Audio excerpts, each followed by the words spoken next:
Rasman Nasution yakin adopsi Loli.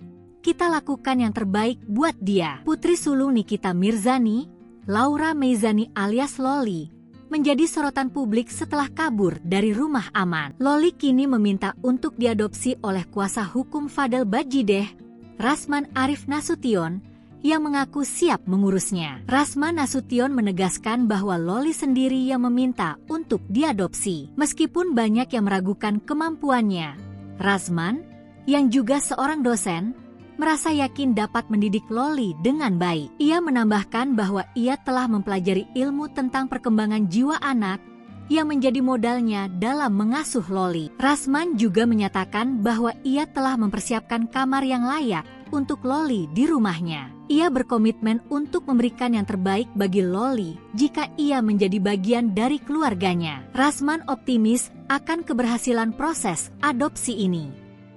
Ia berharap dapat memberikan lingkungan yang baik dan mendukung bagi perkembangan Loli. Dengan latar belakang pendidikan dan pengalaman yang dimilikinya, Rasman Nasution bertekad untuk menjadi pengasuh yang baik bagi Loli, meskipun situasi ini masih dalam tahap awal dan harus melalui proses hukum yang tepat.